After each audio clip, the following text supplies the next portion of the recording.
دكتور بشوي، انا مبسوط ان احنا بنتكلم مع بعض وجاي لك في استشاره كده، عايز اطمن على نفسي. لان انا كراجل دايما من الناس بتتهمني اني مش راجل قوي. بص، لا بجد هخضك كده شويه. بس ليه؟ لان دايما الراجل مرتبط معانا بايه؟ انه لازم يشجع نادي معين. وانا الموضوع ده عقدني. انا جاي من عيله بيتخانقوا مع بعض ويقفشوا على بعض عشان خاطر ماتش. فتعقدت خالص من فكره الانتماء لنادي معين او رياضه معينه. وهكذا بلعب بينج بونج، عارف، لعبه فرديه كده جنب الحيط. فرأيك ايه في الموضوع ده؟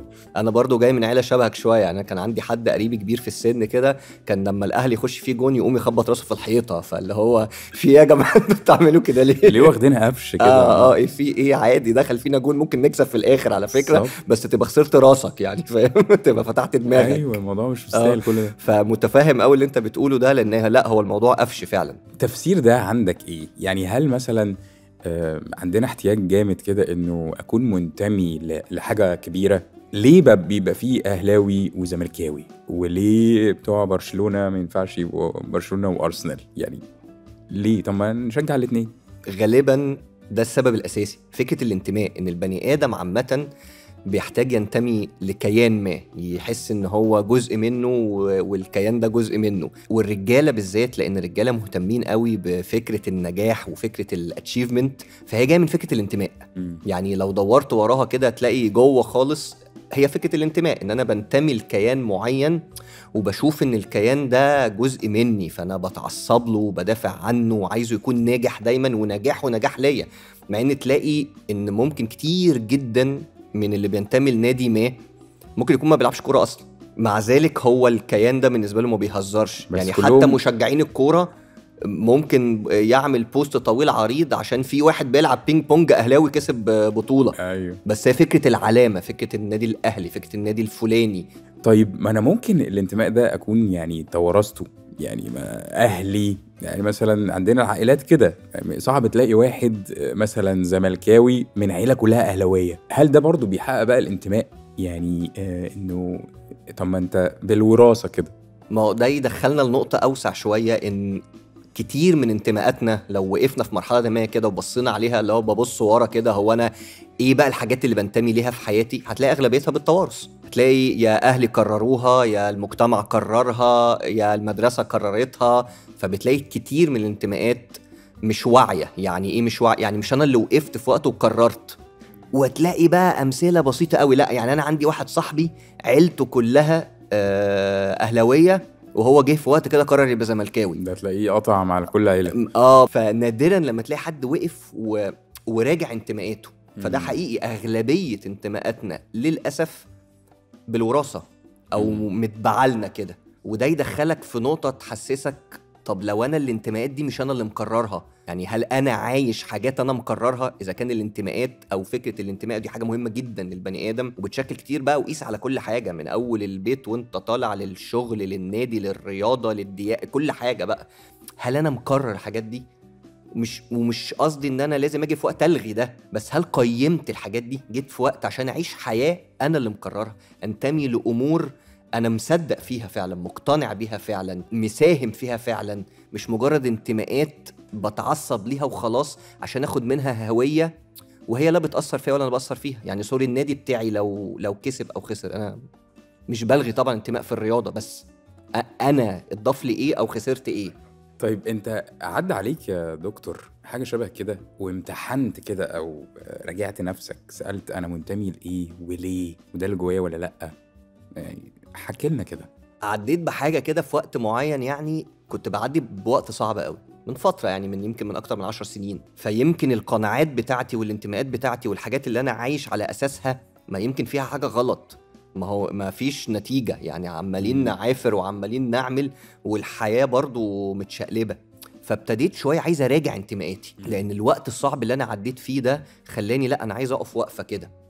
فاخدت رحله كده ممكن نسميها كده من الالحاد شويه، اللي هو لا انا عايز اراجع بقى، هو ايه الموضوع ده، هو ايه القصه دي. فابتديت اقرا وادرس حد من اكبر الناس المدافعين عن الالحاد في العالم، يعني كتبه كلها بالانجلش، كتب كبيره كده، حاجات اللي هو اقل كتاب 600 و700 صفحه.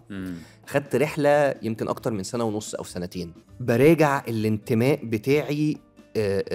هل ده حقيقي؟ فانا عايز اشوف الاذر سايد، انا عايز اشوف الناس التانية دي بتقول ايه، لان عايز اقف على ارض صلبه. هل اللي انا مقتنع بيه ده فعلا حقيقي؟ هل الانتماءاتي اللي انا منتمي ليها دي حقيقيه فعلا عن قناعه؟ يعني اقدر اقول ان انا ما ورثتش الانتماء الفلاني او الديانه الفلانيه او النادي الفلاني، لا انا فعلا وقفت في وقت وراجعت الكلام ده وحاولت ادرسه. فعديت برحله كده سنتين من كنتش بقرا اي حاجه غير حاجات كده. طيب قول لنا ده فادك بايه قبل وبعد؟ فرق معايا اول حاجه ان هو وسع مداركي جدا، لان انا شفت الناس التانية بتقول ايه. يعني مش قاعد في اوضه ضلمه كده وقافل على نفسي وخايف قوي من اللي بيقولوا حاجات مختلفه، يا نهار اسود، لا لا لا لا، قفل. لا، وسع مداركي ان انا استكشف الدنيا واستكشف الناس بتقول ايه. فواحد، وسع مداركي. 2، خلاني ارجع اقيم حاجات كتير من اللي انا مؤمن بيها، وساعدني جدا ان انا اثق اكتر وامسك اكتر في الحاجات اللي انا مؤمن بيها. فجيت وقفت اتقل كده بالظبط. وكأن بدل ما انا عارف دايما في العيله كده، يعني كان عندنا واحنا صغيرين، عارف الشبشب المقلوب، عارف عقيده، أيوة انا بسميها عقيده الشبشب المقلوب. اللي هو فانا طلعت ما الشقلب المقلوب بعمله وجيل ورا جيل ورا جيل ما بنسيبش الشبشب مقلوب، ومحدش فاهم ايه مشكله الشبشب المقلوب. ممكن يتقلب عادي، ما هو شبشب يعني. اول واحد قال الموضوع ده مش عارفين نقفشه لحد دلوقتي. فلما بتقف وتقيم حاجه بتلاقي نفسك يعني حتى لو طلع عقيده الشبشب المقلوب دي صح، بغض النظر مش بقيمها يعني، بس جيت وفي وقت وعايز تفهم هو احنا ليه بنعمل كده، فبتقف على ارض صلبه اكتر من القصه دي. فبدل ما بعملها زي ما بيسموها كده بالعقل الباطن، بقيت على الاقل عارف انت بتعملها ليه وبتعملها ازاي وبتعملها امتى وما بتعملهاش امتى. ان انت تنقل يومك من حيز العقل الباطن اللي هو انا ماشي كده متساق وخلاص، ما بين ان انا لا، انا في قرارات واعيه، انا عارف انا بعمل كده ليه، اقتناع في معتقد مؤمن بيه. بالظبط. طيب الناس بقى كانت بتبص لك ازاي في الرحله التقيله دي الصعبه دي؟ بص، هو الموضوع كان صعب عندي قوي، لان انا ما قدرتش اشير ده او اتكلم في ده مع ناس كتيره، لان انا الناس شايفاني من بره انا المدافع عن هذا الانتماء، واللي بتكلم بقى واللي بعمل حاجات وبتاع وبكتب كتب وبتاع. فانت اللي بتعمل كده رايح دلوقتي بتاخد رحله الناحيه التانية انت. فللاسف ما قدرتش قوي، بس الدايره القريبه كانت متفهمه ده، لان يمكن عارفين ظروف حياتي وعارفين انا بعدي بايه. الدايره البعيده لا، الناس ما كانتش متقبله ده. المبهر بالنسبه لي ان هو بيخبط في نفس الحته، لان الناس شايفه بشوي هو اللي بيدافع عن الانتماء ده، فلا ما تهزهوش، ده انت اللي حاجه كبيره بالنسبه ده انت الايدل في الحته دي. فلو انت اتهزيت البتاع كلها اتهزت. طب ليه يا جماعه؟ ادرس انت ودور انت وعيش قناعتك ورحلتك الشخصيه في الانتماء ده. فهي بتخبط في نفس الحته تاني، ان احنا ساعات كتير زي عارف لما لعيب كوره كده يقول لك دايما على محمد صلاح ما ينفعش يغلط حتى بره الملعب، يعني في حياته الشخصيه ما ينفعش يغلط. ليه؟ ما هو بني ادم. لا، بهزلي الصوره الكامله اللي انا بنتمي ليها. فبقينا بنمسك الشخص نحطه في حته عشان أأمن نفسي أنا في انتمائي ده. ليه؟ أنا ليا رحلة وهو ليه رحلة، أنا بني آدم وهو بني آدم، هو ممكن يغلط وممكن أنا أغلط، هو ناجح قوي في الكورة وعنده عقلية معينة، لكن ممكن في حياته الشخصية يكون بيغلط عادي، وبيغلط في الملعب برضه يعني. هسألك سؤال يا دكتور، كان في حد كده كان ايدل بحاجة بالنسبة لك، الايكون دي اتهزت وكانت يعني نقطة تحول كده كبير في حياتك؟ أنا في العيلة عندنا حصل حاجة شبه كده لبابايا، يعني كان عنده ايدل معين واتهز جامد، وانا عشت معاه فترة الهزة دي. ازاي؟ ان هو لما الشخص ده اللي هو كان بالنسبة له حاجة كبيرة قوي وشاف منه سلوك اخر، ابويا اتهز جامد قوي سنين.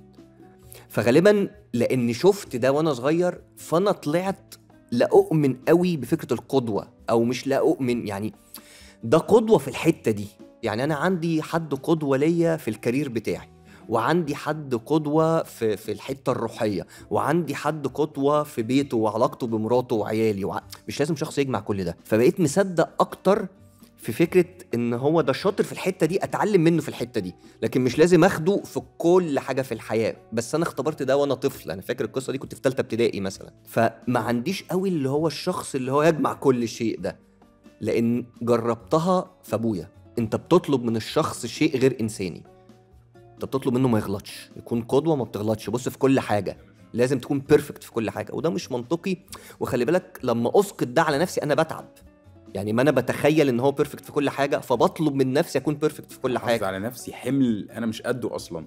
بالظبط وده في الرجاله بيعمل قلق رهيب، لان خلي بالك احنا الرجاله فكره ان انا اكون ناجح في كل حاجه بتخدم جدا صورتي المجتمعيه. الناس شايفاني ازاي؟ بالظبط. يعني سوري، انت لو بنت حلوه انت خلصتي، خلصتي خلاص. ايوه انا لا، بص انا لازم انا لازم اشتغل واجيب فلوس واكون انسان ديسنت واكون ناجح واكون مش عارف بقى، يعني محتاج حاجات كتير قوي، فاهم؟ الراجل ان دايما انا مش هخش في قصه الراجل الشرقي والست، ما مش داخل في الخناقه دي، لكن لا الراجل برضو على قد ما احنا بنقول ان الراجل الشرقي ايه مش عارف واخد حيز مش عارف ايه في المجتمع ده، على قد ما هو قدام ده لا هو محطوط عليه كميه من الاحمال الغير منطقيه، ان انت لا انت عشان تتقيم كراجل ناجح بيطلب منك كمية حاجات ما بيطلبش عشرها من البنت. لا يعني مظلومين. انا دايما تابع نظرية راجل مظلوم جدا في الزمن ده. الناس كتير هتزعل مني، بس الرجالة بما انهم يعني رجالة هو هتبصوا قوي. طيب بس حلوة في الزمن ده. صح، الزمن ده مختلف لاننا محملين نفسنا بده، مش ثقافة حقيقي. يعني متساقين في الحتة حقيقي. دي. عايز اسألك على حاجة. انا بحكم شغلي قايم على الرياضة، وبنحط الناس كده زي في محاكاة عن في رياضة معينة يلعب فيخرج منه معدنه بقى، فنبدأ نشتغل ونصنفر الشخصية والحتة دي. أنا سامع عنك إنك قائد موفمنت وحركة وفريق كبير قوي قوي قوي بالرياضة. ليه اخترت الحتة دي إنك تقعد فيها 15 سنة؟ وشايف تأثير الرياضة ده على الناس وشخصياتهم إيه؟ فكرة الرياضة زي ما أنت قلت زي الشغل كده، هي قائمة على فكرة الخبرة، التعلم من خلال الخبرة. يعني أنا في مشهد عمري في حياتي ما هنساه، كنت سايق زمان وجنبي حد من أصدقائي قوي يعني، بعدين جه واحد خبط لي المعارف اللي هو بيروح واخد لك المرايه حته كده وتروح المرايه رايحه لورا كده، فانت بتبقى مش عارف ايه كده خلاص هتقع ولا شغاله لسه. وانا كان رياكشني عادي يعني، ما فاكر اول الشخص ده عدى يومين 3 وكلمني تليفون قال لي على فكره اتعلمت منك قوي في الموقف ده. اقول له ليه؟ قال لي اغلبيه الناس اللي هيحصل كده كان ابسط حاجه هيتعصب، يركن، التاني حاجه هينزل عصايه البيسبول من الشنطه. بالظبط. كان هيشتم الشخص ده راجل بقى. ايوه. فانا من ساعتها فكره الخبره، فكره ان انت مش مجرد كلام او مجرد مبادئ، لكن بتاخد الشخص في خبره تحاول توصله المبدا. ياما شفنا ناس في القعده كده هادي وجميل وبتاع، بعدين ينزل الملعب بيتحول الى تنين مجنح هيبلع الناس كلها. ايه ده؟ في زي السواقه كده. انا بقول لك خسرت كل اصحابي. ايوه بالظبط زي السواقه كده. ممكن تبقى قاعد مع حد صاحبك في كافيه وبتاع والدنيا لطيفه وبتاع، نركب العربيه من هنا تحس ان هو اول ما ركب العربيه غير المود، يعني داس عارف زي مود التكييف كده كول، وهو حط مود. بص انا نازل لاي حد هيقرب من العربيه افجره. فحقيقي ان الرياضه بتعمل ده. ولما انت نفسك بتختبر نفسك هنا بتعرف انت الحقيقي اللي جواك ايه، مش اللي بتحاول تبيعه للناس. فعشان كده انا مؤمن جدا بفكرة التعلم من خلال الخبرة، وفكرة الرياضة، ان الرياضة بتكشف، ودي حلاوة الرياضة. حلاوة الرياضة انها بتكشف وانها بتدوب الاختلافات، اكتر حاجتين بحبهم في الرياضه. وعشان كده الواحد بيبقى حزين لما الرياضه تبقى سبب انقسام وتبقى سبب خناق زي اللي انت بتقوله، لان هدف اساسي من الرياضه ان ممكن يبقى ملعب فيه 80,000 بني ادم، كل واحد من باك جراوند مختلف، ثقافي واجتماعي ومادي وديني. اللعبه دي بالظبط. دي احلى حاجه في الرياضه، الخبره وتدويب الفروقات. دكتور بشوي، انا استمتعت قوي بحوارنا، لاننا رحنا كده لبعد أعمق من فكرة بس أندية وانتماءات وحاجات واخدها كده مسلمات فيها بتقولي من حقك تمتحن الحاجات ومعتقداتك وده يودينا لفين. وبرضو رجالة كتيرة قوي محتاجين الحتة دي، انه قوي. آم، الرياضه بتطلع معدنك، الرياضه بتفرج الناس عليك. فانت لو بتقول حاجه، انت محتاج وقت ضغط التحدي الرياضه ده انك تكمل بنفس الشكل ده. فدي مسؤوليه علينا كرجاله، واحنا في الكوره واحنا في الملعب واحنا في البيت وعيالي بيشوفوني. فشكرا لاننا خبطنا الموضوع ده النهارده. ميرسي ليك جدا. متشوق ميرسي ليك جدا. نتقابل تاني في حلقات يا دكتور. اكيد لازم. حبيبي أكيد. شكرا. ميرسي.